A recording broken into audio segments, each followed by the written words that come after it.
The third day is over. You have 7 more left to work. Tomorrow, the 4th day, is a very important day for you. You will start practicing Vipassana. That means you will start entering the field of Panya, wisdom, insight. Whatever you practiced for these 3 days was a very important prerequisite for your work tomorrow. The actual work starts tomorrow. These 3 days you were preparing yourself to start the actual work of Vipassana meditation.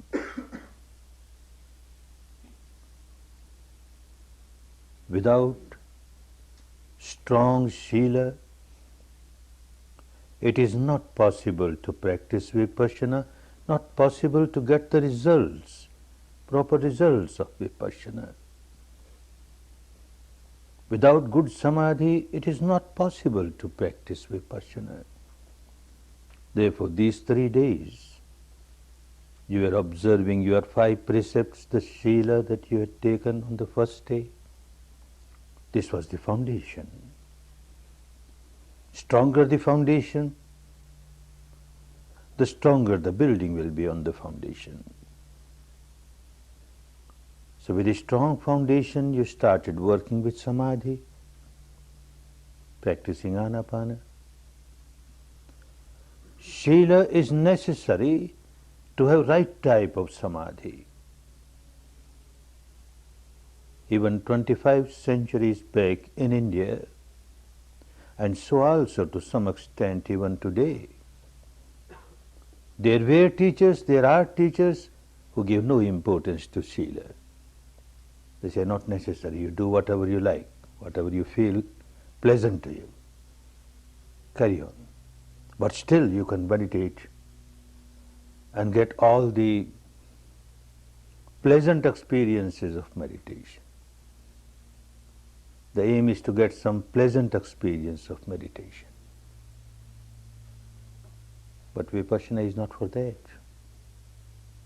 Vipassana is to get the mind purified at the deepest level, at the root level, for which not ordinary Samadhi but Samma Samadhi is necessary, the right type of Samadhi. So perfect Sila is necessary for right type of Samadhi, and right type of Samadhi is necessary to develop Panya. And Panya is necessary to reach the final goal of full liberation, full enlightenment. Sila for Samadhi, Samadhi for Panya, Panya for Vimutti, that is liberation. This is just when you start the work, but as you proceed, you find all 3 of them, Sila, Samadhi, Panya, they start helping each other. It's like a tripod with 3 legs. Even if one is weak, it can't stand. All 3 must be strong. Sila will help, Samadhi will help Panya. Samadhi will help, Sila will help Panya.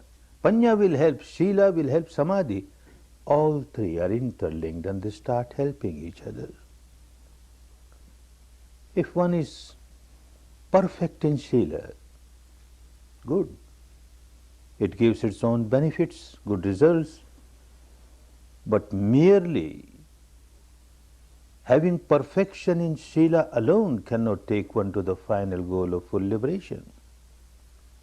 One is perfect in Sila and has very deep experience of Samadhi, yet this also cannot take to the goal of full liberation. Panya is necessary.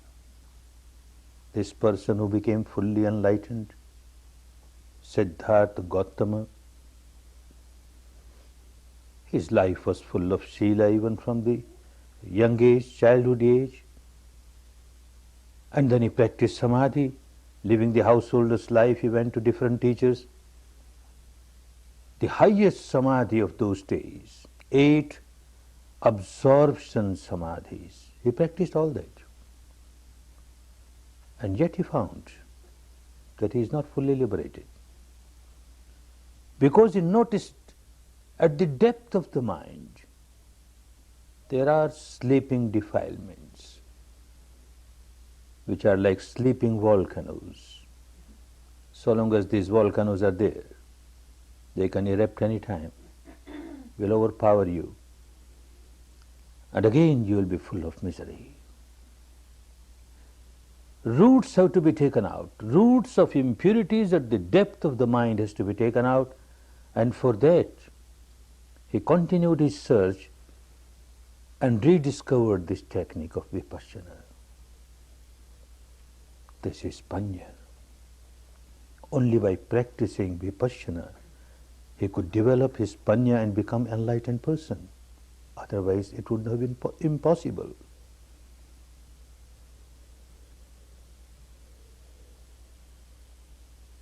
Vipassana was lost to the country. Talk was there. Panya was lost to the country in its perfection. He rediscovered that. 3 parts of Dhamma, the Eightfold Noble Path in Shila, which was there.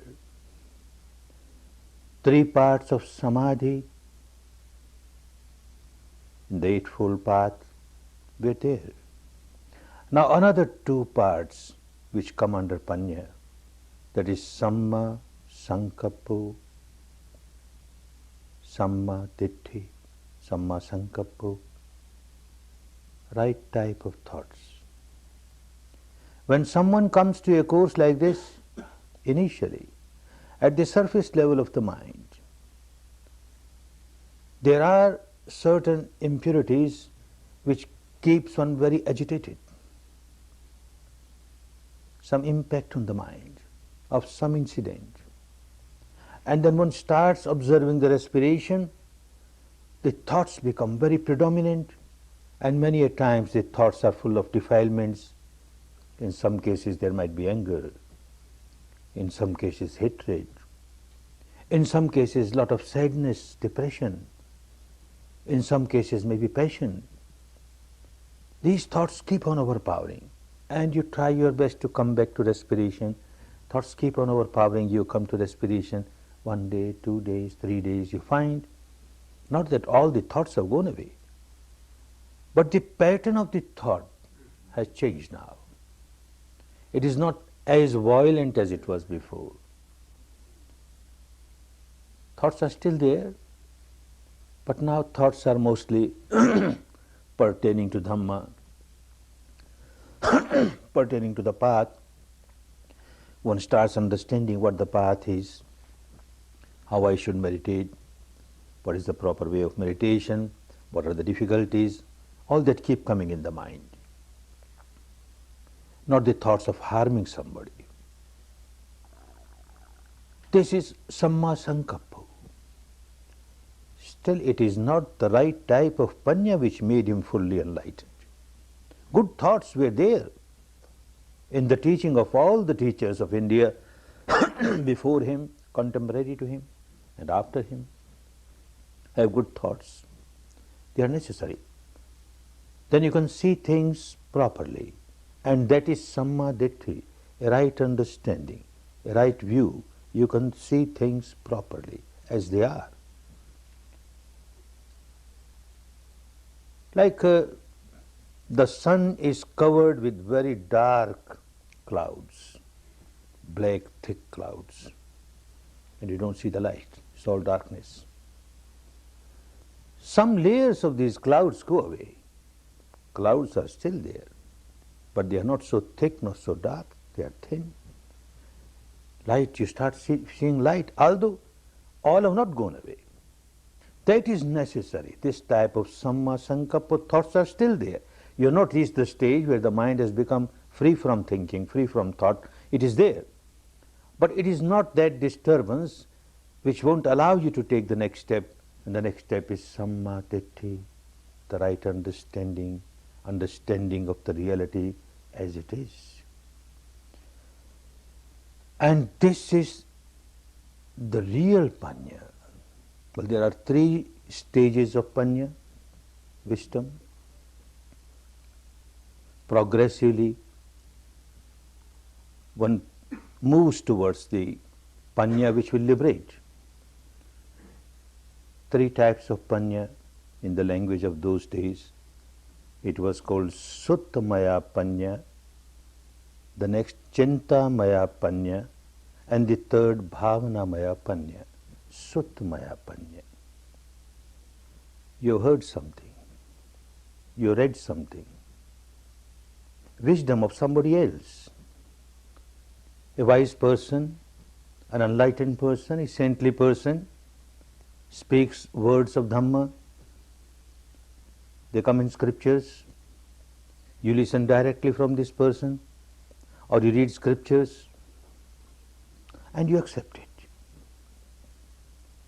You accept it most of the time because you have got great faith and devotion in this person, or you have got great faith and devotion in the scripture, particular scripture, and you accept it.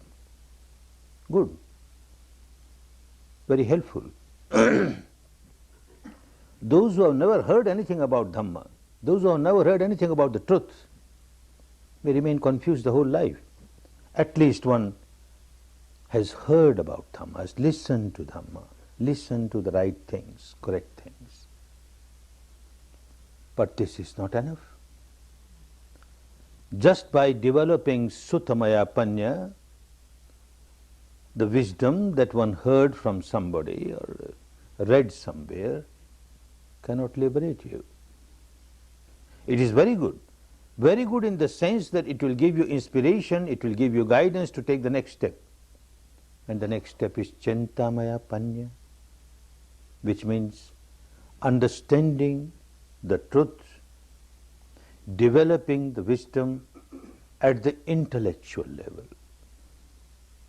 Human being is a rational being. He is not supposed to accept things blindly. He must use his intellect, have reasoning. Whatever I have heard, whatever I have read, is it logical? Is it pragmatic? Shall I accept it? At the intellectual level, one tries to understand it and one finds at the intellectual level, yes, it is quite logical, quite scientific, quite acceptable, and one accepts it. The second step of panya, very important step. Very helpful in the sense, again, you get inspiration and you get a direction to move towards the third step, which is Bhavanamaya panya. Bhava is to happen, to live. Your own wisdom, now you experience, direct experience, you lived that wisdom, and this alone will liberate you. The first two will be helpful to you, but they cannot liberate. The first two were there in India at that time. The discovery of Buddha was this third, experience it. There were all the talks there. There were teachers who will say, keep yourself away from craving, keep yourself away from aversion, all these sense objects, illusionary, delusionary, and you keep on getting attached to them. You generate misery for yourself. Come out of this attachment, become detached, and you come out of misery. All those teachings were there. But how to come out? Unless one has developed Bhavanamaya panya, the wisdom, the direct experience, this starts helping one to come out of the misery. First and the second can be very helpful, can be very harmful also. Many a times they become very harmful. Like Suttamaya Panya, someone is born in a particular family, brought up in a particular society, having faith in a particular tradition, particular scripture, belief. From the young age one gets the mind conditioned with all those acceptances, all those philosophies, beliefs, dogmas, and one starts feeling that this is perfectly all right. All other traditions are useless. They are not correct. My tradition, this is the best, and I accept it. One does not take the next step at all. One feels perfectly satisfied. I have accepted the truth that our scripture says, the truth that our saints have said, the truth that the founder of our religion has said. It is wonderful. That becomes a great barrier, a bondage. Such person will never use the intellect, will never try to reason what is being taught. Far away. To develop one's own ability to experience it is far away. Becomes a big bondage.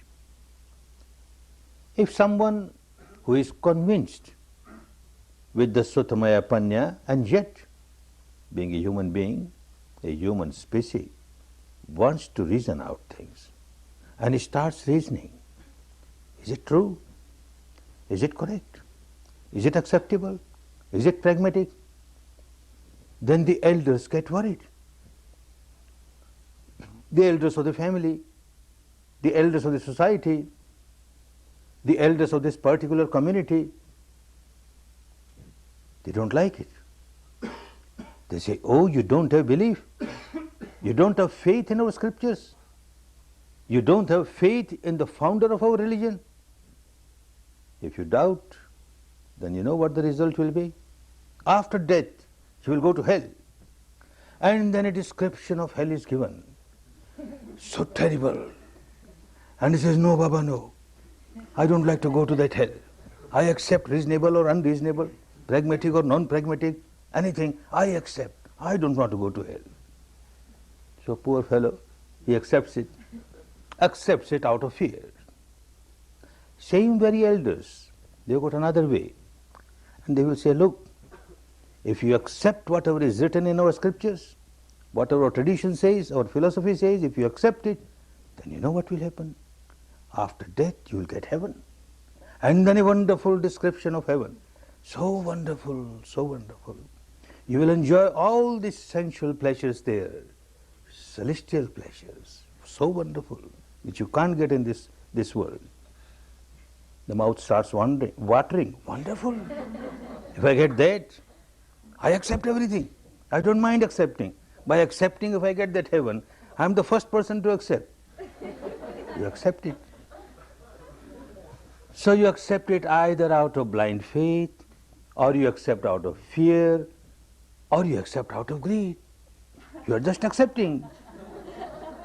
You are not using your grey matter to understand what it is. And somebody has taken the next step. That also can become a big bondage. Many a times it so happens.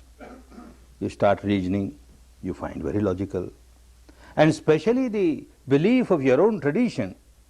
Like a good lawyer, you will find so many ways of convincing yourself, this is correct. Our tradition says so, it is correct. You keep on arguing yourself and get yourself convinced, yes, this is correct. And that is the end of it. Now I know everything. My intellect says this is correct. And you inflate ego. I know everything now. I am such a wise person. I can write books upon books on this philosophy, on this belief. I can give lectures.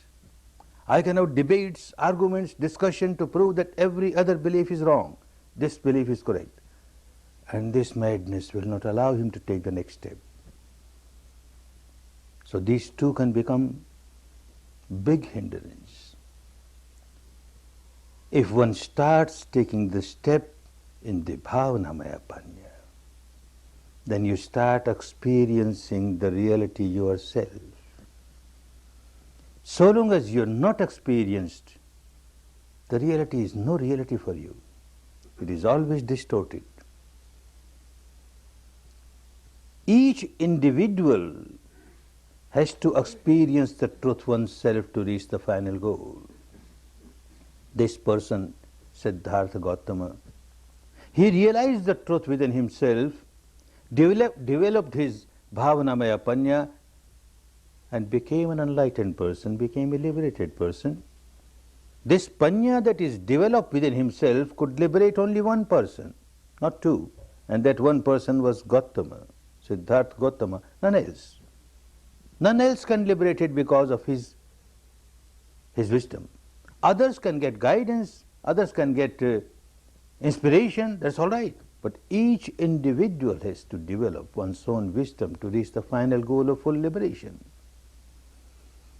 One's own wisdom, Bhavanamaya Panya, the wisdom that you lived, you experienced. This alone can break the bondages of ignorance, of craving, of aversion, of negativity. This alone can eradicate all the miseries. This gives fruit, not the first, not the second. An example, someone very hungry has gone to a restaurant, got his seat, menu is placed before him, he goes through that menu. Ah, wonderful. The food prepared today is very delicious. His mouth starts watering. Wonderful. One incident. Now he orders for the food. It will take some time before it's served. And he looks around, people who had come earlier, they are already served food and they are taking their food and they are enjoying it. Certainly, the food is very delicious today. Look, everybody is enjoying. Again the mouth starts watering. Second incident.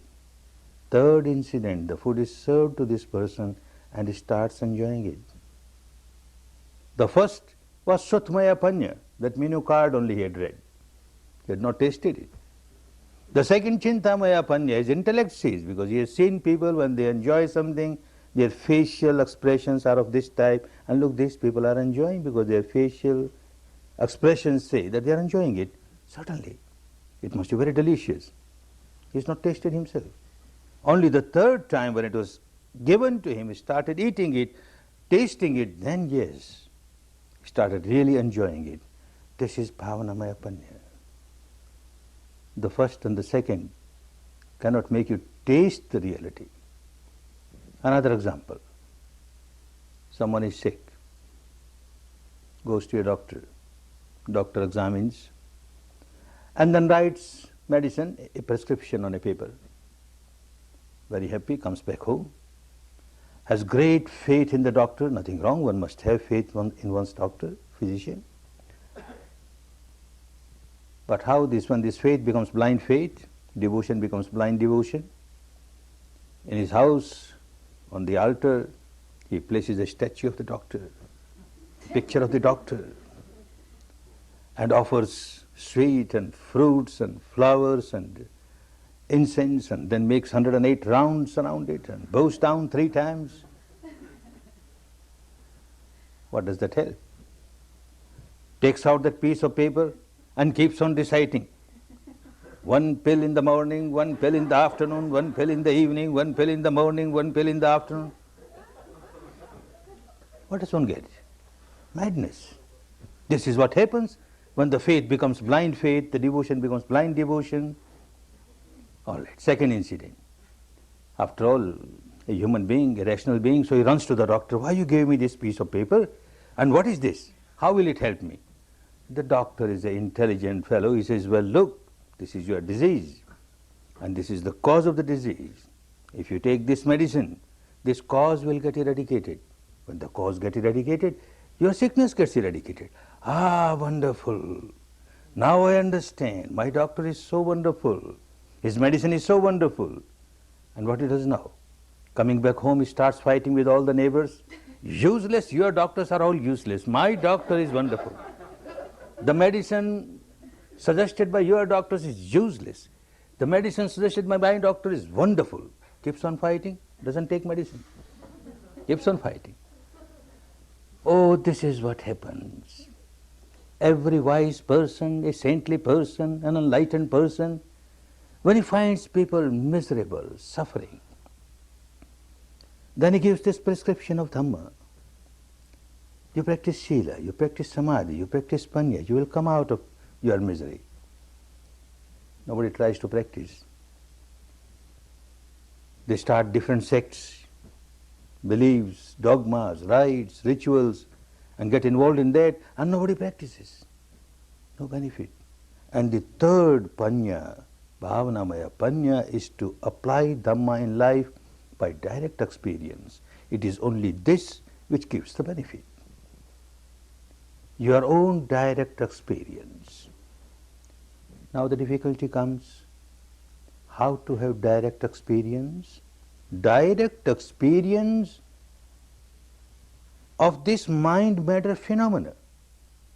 How a constant interaction is going on, and because of that, how the negativity gets originated and then it starts multiplying, starts overpowering you, and how with the understanding of that you can stop the arising of this negativity. Even if it has arisen, you won't allow it to multiply and overpower you. All that has to be experienced, and that is all that is happening at the depth of the mind. You must develop a faculty, an ability, capability to experience it. These 3 days, this is what you were doing. Unless you have that capability, that faculty, you can't practice Vipassana. Not possible. Like if you don't have your eye faculty, you can't see anything. If you don't have your ear sense faculty, you can't hear anything. Similarly, this mind faculty which takes you to the depth of the mind and matter interaction, unless you have this faculty, you can't. An example. 2 friends, young boys, very poor, live the life of beggar. They go around and beg food. One of them is blind, birth blind. One day it so happened that this friend who was blind, birth blind, he had very high fever. So the other friend said, all right, you stay here. I will go around and beg food and then we shall eat together. He went. And it so happened that day, a housewife felt very compassionate and she offered a very sweet dish. In our country we call it kheer, a pudding prepared from milk and rice and dry fruits and sweet, etc. This was offered. He was very happy. He enjoyed it, but this is liquid and he has no container to take for his friend, so he could not bring to the friend. Came back and very honestly told him, today in the begging I got this kheer, so delicious, but sorry I could not bring for you. I had no container. All right, you didn't bring, but tell me, what is this kheer? You don't know what is kheer? I don't know what is kheer. Oh, it is white, because made of milk, so white. White. Hey, what is white? You don't know what is white? I don't know what is white. It's not black. But what is black? You don't know white, you don't know black. What sort of person you are? I don't know what's white, what's black. Birth blind. How can I know what's white, what's black? He was looking here and there and he saw one white duck, caught hold of it and brought, look, white like this duck, white like this duck. He has no eyes, how can he see what is white and what is this duck? He uses his fingertips, passes his hand over this duck. Ah, now I understand what is white. White is very soft, very soft. Hey, what's soft? What softness has got to do with white? You said it is like this duck, and I touched it, it is so soft, and now you say why it is not soft. How can I understand what is white? Oh, you mad fellow. I told you white is like this duck, and you can't understand it. All right, let me examine again. And he examines again. From the beak he starts up to the end of the plume, the whole body. Ah, now I understand. It is crooked. Why it is crooked? So for all those people who talk of high philosophies, but have never experienced anything because they don't have the faculty to experience it, for them the truth is always crooked. The whole life the truth will remain crooked, crooked, crooked. They can't understand. This faculty to experience the truth is very important, and this is what you started doing. If you are just working with your Shila and don't take the next step of Samadhi, you would not have got this faculty. You started with Samadhi, and if you had worked with the Samadhi with some object of imagination, verbalization, visualization, again you would not have got this faculty because you worked with the reality pertaining to your own mind matter phenomena. And you started working on this area with the breath, which is truth, and you are experiencing it. Then the touch of the breath, you are experiencing it. And now the third day you started feeling sensations, the biochemical reactions here. This is how you are going to the deeper levels of your own mind. The deepest level of the mind, what is called the unconscious mind, is actually not unconscious. This is all the time conscious, day and night, but conscious of the sensations on the body that you started experiencing here. Such sensations are there throughout the body. Throughout the body something or the other is happening, something or the other is happening, some change is taking place, a change with the manifestation of this sensation or a change with the manifestation of that sensation, but some change is going on. And that can be experienced only by whatever you did for these 3 days. A beginning is made. Tomorrow you will explore the entire field and you will find everywhere some sensation or the other. This is how you are moving from the surface level of your mind to the depth of the mind, where deep-rooted complexes from the past are all accumulated there, where lies the behavior pattern of your mind, the deepest level of your mind. And the behavior pattern of this mind is to react. Whenever it feels any pleasant sensation on the body, it reacts with craving, with clinging.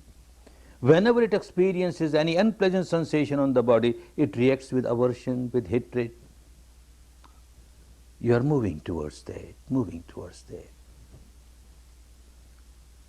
At the intellectual level, it is very easy. It is very easy to understand that there is a change taking place everywhere. And everything is so impermanent. Anyone who takes birth dies. Anything that is manufactured later or sooner or later gets destroyed. Everything is impermanent. But that is an intellectual understanding. Experience of it can be only within the framework of your body. The law of nature is law of nature everywhere, inside, outside. But the law of nature that you see outside can be acceptable, can be understood at the intellectual level. But the reality, the law that you experience within the framework of the body can be experienced. And this experience is called Bhavanamaya Panya. You are living there. You have direct experience. Otherwise, it does not help. At the intellectual level, there were teachers before Buddha, at the time of Buddha, after Buddha, who kept on giving the same teaching, but it didn't work to the depth as it worked for people who started developing their own Bhavanamaya Panya.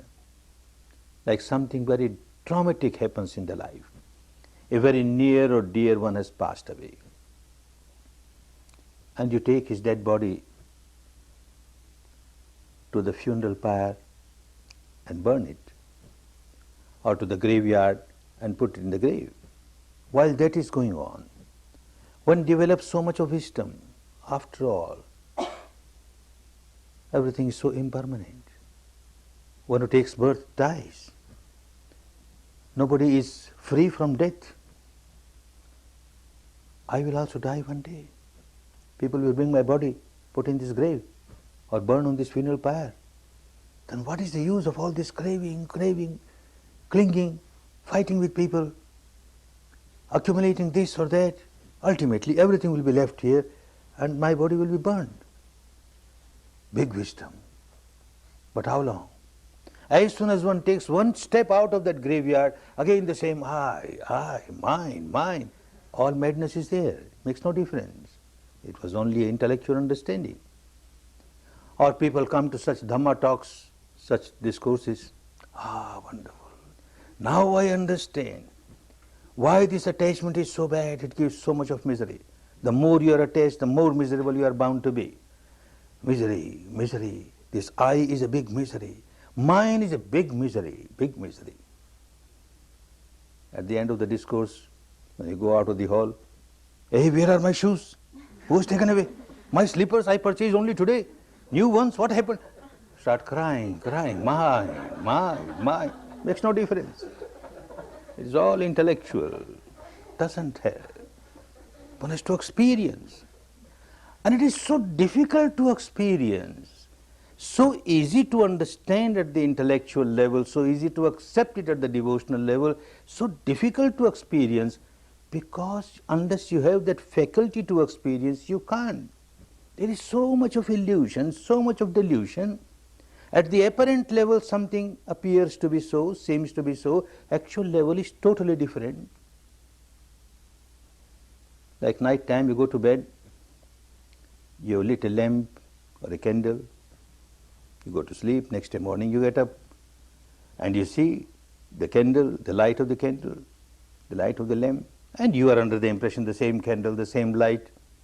Where the same candle, where the same light? Every moment a flame arises and passes away, another takes its place and passes away, another takes its place and passes away. There is no interval. Continuously. And that gives the impression, the same flame, the same light, the same flame, the same light.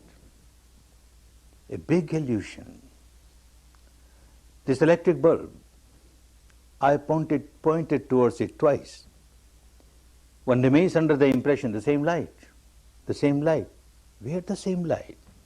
If it was the same light, then why at the end of the month this electric company sends me a bill? You consume so many units, so many dollars, what for?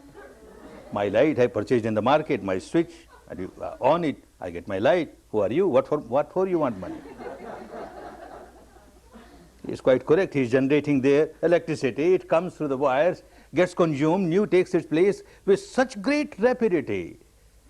The old one passes away, the new takes its place, the old one passes away with such great rapidity, it gives the impression the same, the same. Another example, you cross the river. Morning you cross the river, went to the other bank of the river, whole day you worked there, and then again you took the boat and came on this side of the river. You are under the impression, I have crossed the same river. Where the same river? Even if you take a dip in this river, you take a dip and the head above the water, second dip, head above the water, third dip, head above the water, you are under impression that I am taking dip in the same river. Where same river? Constant flow is there. The dip that you had in the river is gone. Not a single drop remains, all have gone. Second dip in a second river altogether. Third dip in a third river altogether. The morning you crossed this river by your boat, by evening it was a totally new river. And yet the impression remains the same river, the same light. How to come out of this? Certain things which are within the capacity of your sense organs, you have got eyes and you can see things, there is a limitation for that. The flame of the lamp arising, passing, arising, passing. If you see very carefully, you can notice, yes, arising, passing, but the light of electricity, it arises and passes with such a great rapidity beyond your eyes' capacity. The flow of the river, yes, it is flowing. The second dip is a new river. Third dip is a new river. If you give attention, you can understand. But how to understand? This fellow who took the first dip is gone. Second dip is taken by altogether a new person. Third dip is taken by altogether a new person. How to understand that? You don't have that faculty to experience it.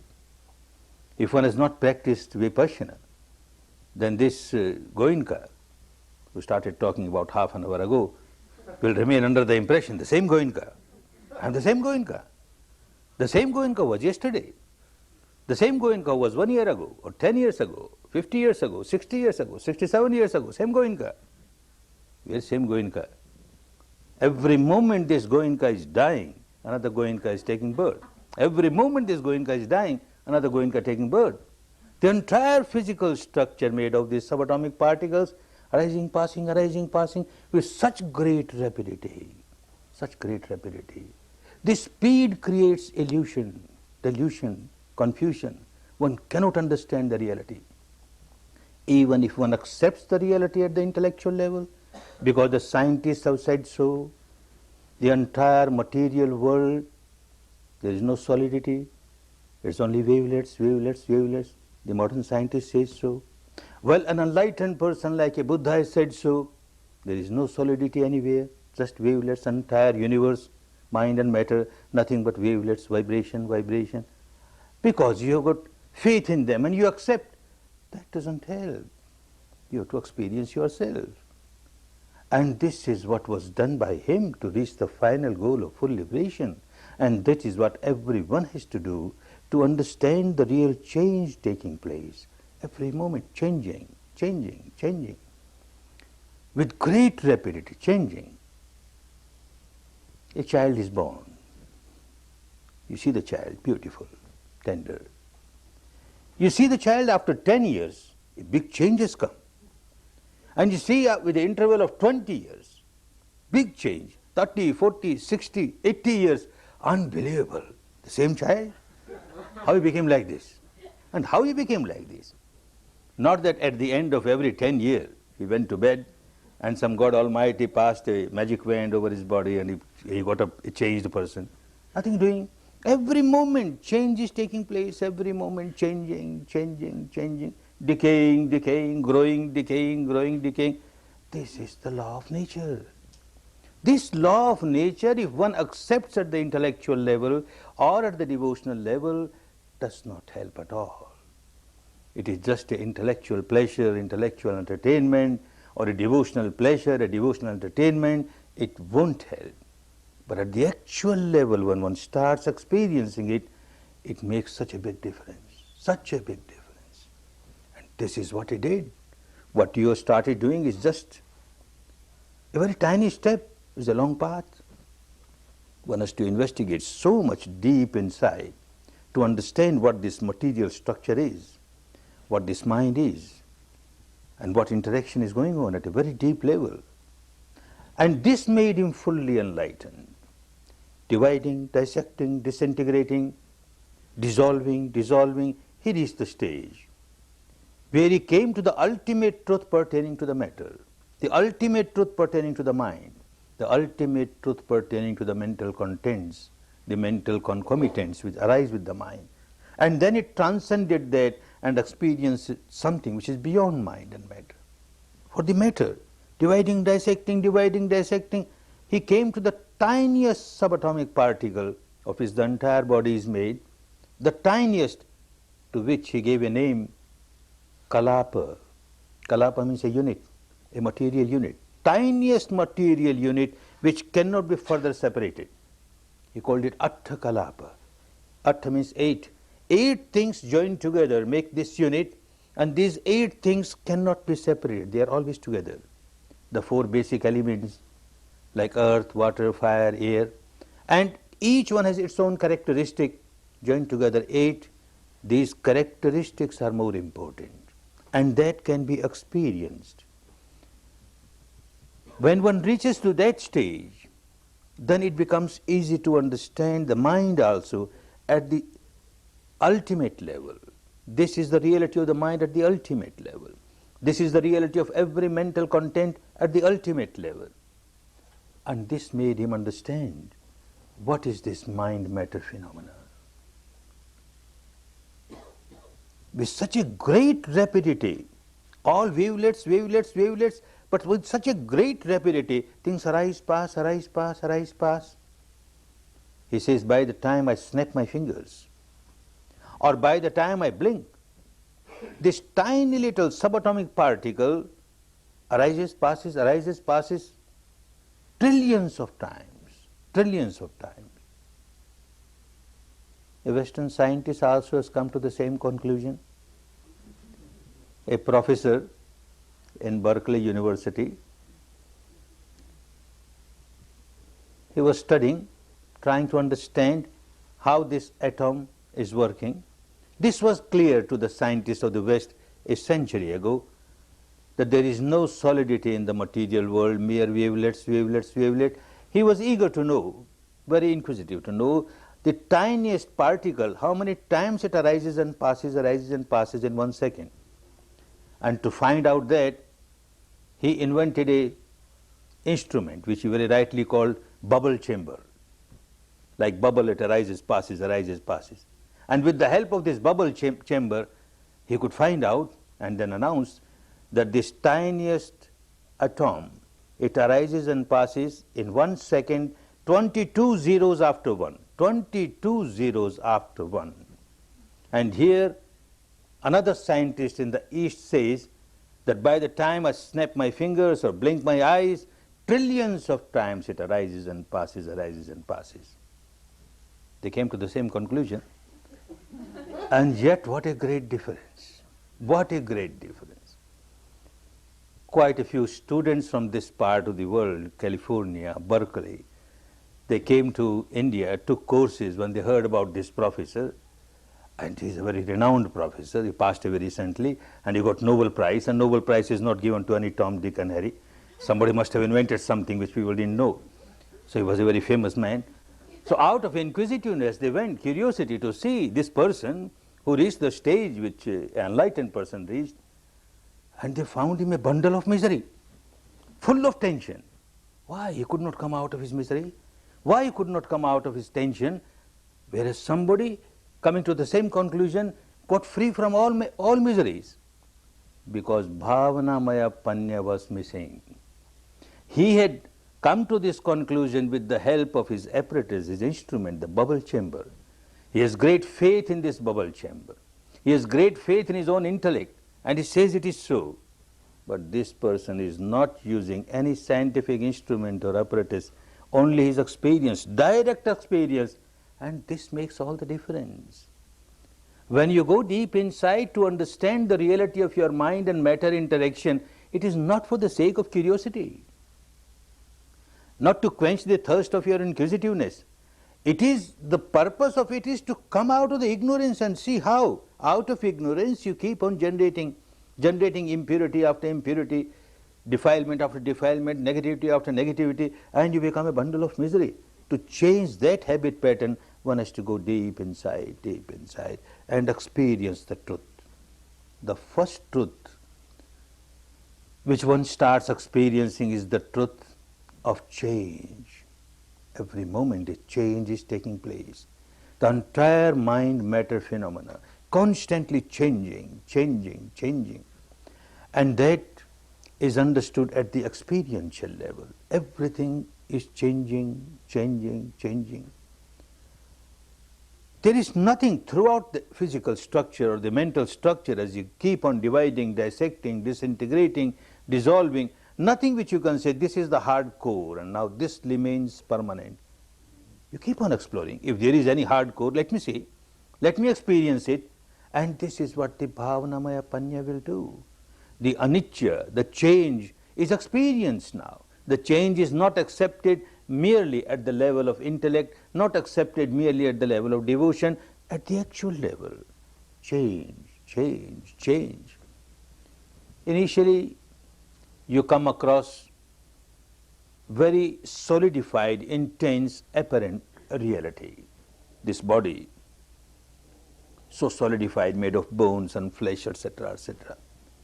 And what you feel on the body, all solidified, intense, like pressure, like heaviness, like numbness, like heat, like pain, all solidified and intensified.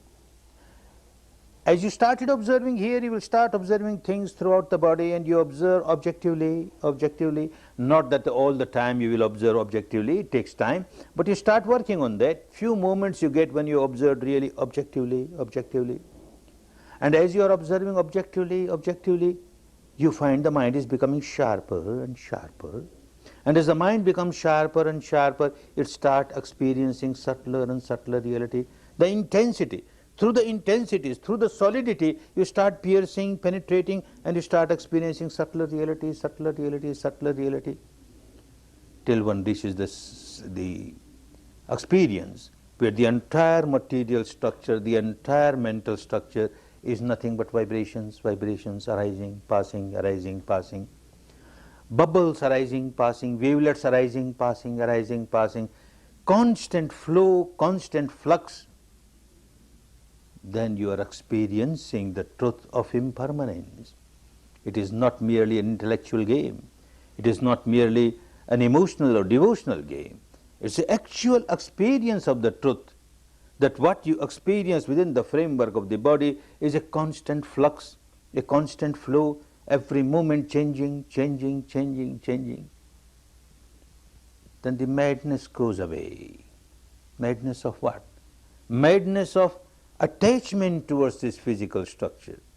Madness of attachments towards this mental structure, the combination of the two. Something which is so ephemeral. What purpose will be served by developing craving towards it, developing aversion towards it? And one learns how to observe. Observe equanimously, equanimously, equanimously. Old habit pattern was to react.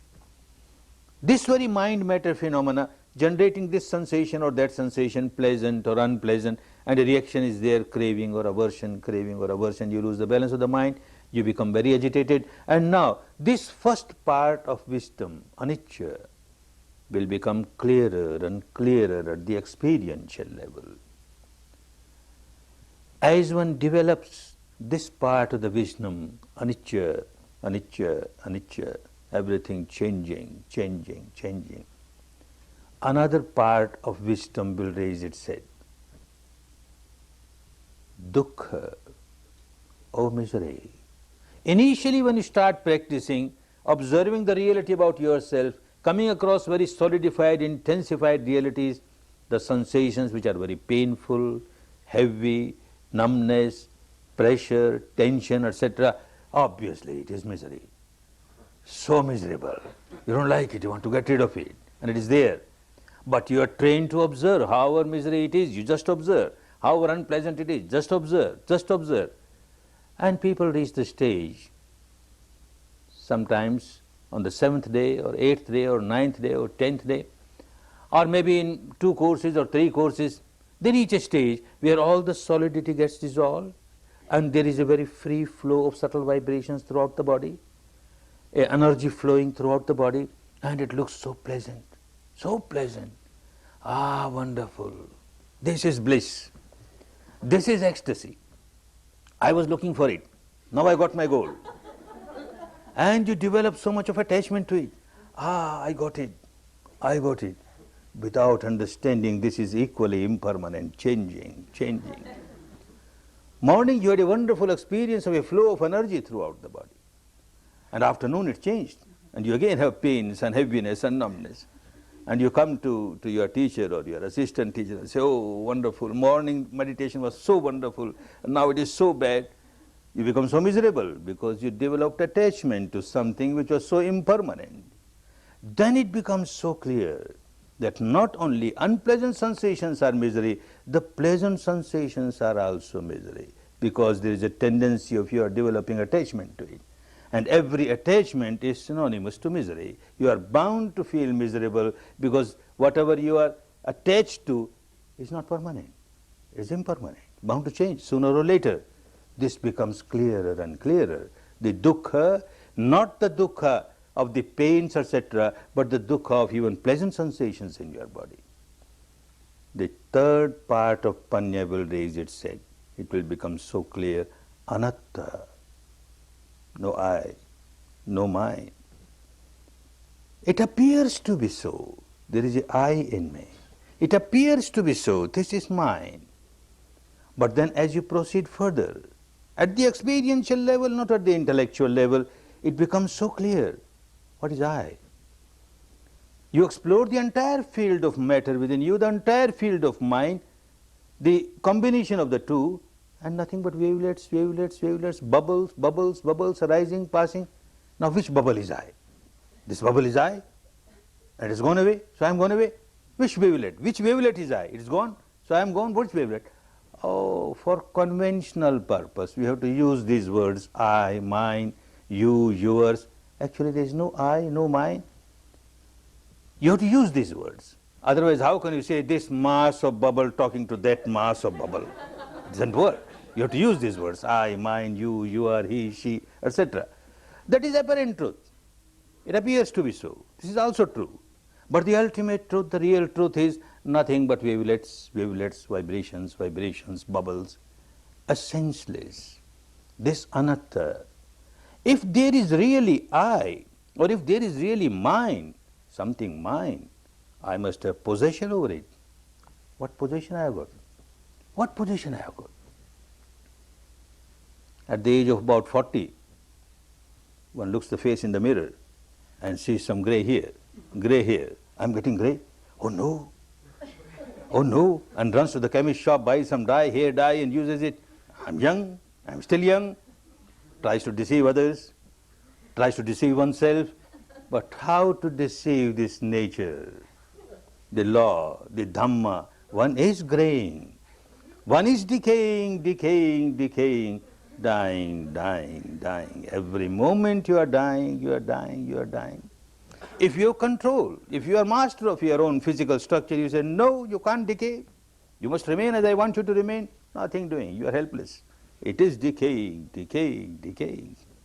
Without understanding this phenomenon, constantly changing phenomenon, one feels so happy. I am 20 years old, birthday party, big celebration, happy birthday to you, happy birthday to you. Poor chap doesn't understand, he's 20 years nearer his graveyard. What happy? This does not mean that whenever your birthday comes you start crying, I am nearer 1 year to my... Oh no, Dhamma does not teach you to cry. You understand the reality. This is the fact. So many time is gone now. Whatever is left, I don't know how much is left. Whatever is left, what best use I can make? What best use I can make? Well, this is wisdom. When anatta becomes clear, when anicca has become clear, changing, changing, changing, dukkha has become clear, anatta has become clear, then you are developing, you are getting established in wisdom. Step by step you are moving towards your final goal.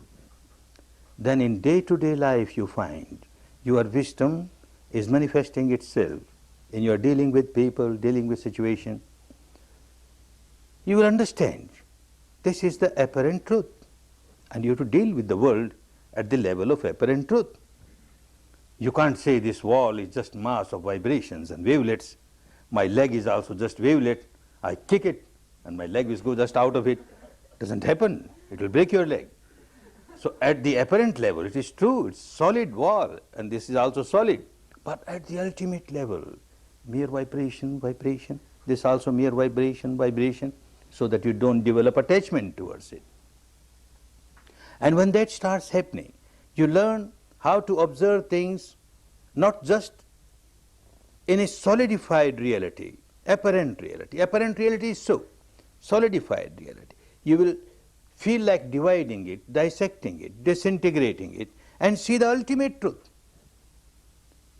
When one does not have proper wisdom, and a man looks at the solidified body of a woman, ah, so beautiful, so beautiful. Or a woman looks at the solidified body of a man, oh, so beautiful, so beautiful. When you develop in Dhamma, you will try to understand what beautiful. Let me see. Let me divide, dissect, disintegrate, and see what's beautiful. You start from the top of the head. These hairs, ah, beautiful. Blonde hair, or brunette hair, or silken hair, or dark hair, or this hair, or that hair. One hair has come out. What beauty.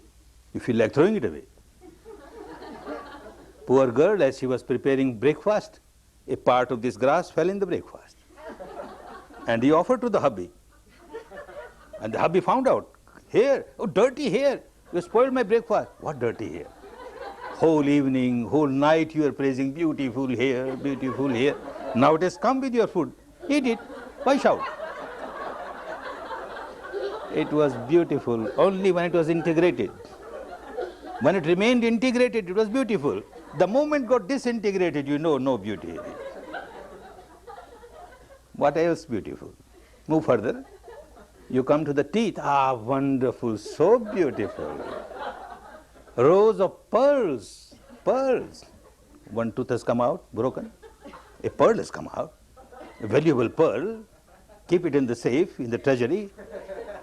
Throw it away, a piece of bone. It's a piece of bone the moment it gets disintegrated. When it is integrated, it is a pearl, valuable pearl, a row of pearl. And what else as you move further? Oh, these nails, so beautiful nails. And so well nail polished. To suit the color of the skin or to suit the color of the gown or the sari, so beautiful, so beautiful. And the same story, poor girl, she was clipping her nails and some part of these nails fell in the food. And the husband, so nails, dirty nails, what dirty nails? Beautiful nails, beautiful nail polished, and your food is so beautiful, joined together, doubly beautiful, eat it. What beautiful? What is beautiful? A student comes to me and says, in the West, you know what we say is beautiful. Tell me what is beautiful. Please don't talk about these things. In the West we say beauty is 1/16th of an inch deep. This skin looks so glossy, so smooth. This is beauty. Is it? Take a razor, peel little bit of it and see what beautiful. You feel like throwing it away, you can't keep it. What beautiful? Is there anything beautiful inside? If there was anything beautiful, it should come out through this hole or that hole. From which hole, what beauty comes out? What beauty comes out? The nature is really very kind to us. Otherwise, if whatever is inside, it was outside, and whatever is outside, it was inside, what would have been our condition? Fighting with the crows, the eagles, the vultures, the dogs, life would have been horrible. What is beautiful? This does not mean that Dhamma will teach you that you start hating people. Oh, you not beautiful, you are ugly, you are mass of bubble. I am also mass of bubble. Dhamma will not teach hatred. As you go deeper and deeper in understanding, develop your panya, mind becomes purer and purer, and pure mind is full of love, infinite love, full of compassion, infinite compassion, full of joy, sympathetic joy, infinite sympathetic joy, and infinite equanimity, balance. You can't hate anybody. Mere love, goodwill, compassion, love, goodwill. The path takes us to that stage where we come out of our misery, we come out of our defilements and live a real liberated life, an enlightened life, a good life, good for us and good for others, for which each individual has to work. Good that you have come here to work, you made a proper preparation these 3 days, and tomorrow you will be entering the field of Panya, starting Vipassana. But understand, when you start Vipassana, don't expect that as soon as you start observing the reality, you will see trillions of subatomic particles arising and passing. Oh no, no, no. Initially you will have all these pains and pressures and heaviness, and slowly they will get disintegrated. You will feel a flow of energy, but don't expect anything. Let it happen as it happens, from moment to moment, from moment to moment. Just accept the reality from moment to moment, from moment to moment, and leave it to nature. Leave it to Dhamma. You just accept whatever crops up at this moment within the framework of your body, free from all imaginations, free from all verbalization, free from all visualizations, the reality as it is pertaining to your mind matter phenomena. And certainly this technique will help you and take you to the final goal. Make best use of the time, the wonderful time. You're given 10 days of your life. You must get best result of these 10 days, and you will get best results. Work diligently, work ardently, work patiently and persistently, and come out of all your bondages, all your miseries, to enjoy real peace, real harmony, real happiness, real happiness. Bhavatu sarva mangala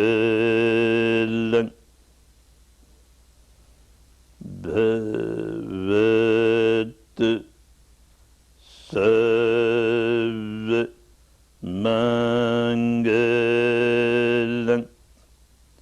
Bhavatu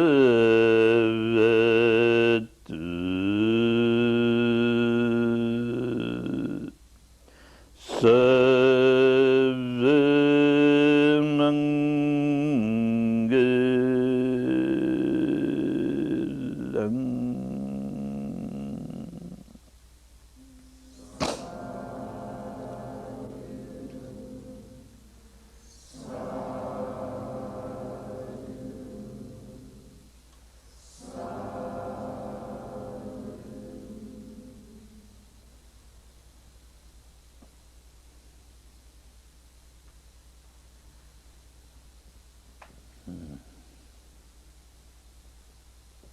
Take rest for about 5 minutes and then you work again, start working again, take rest for about 5 minutes.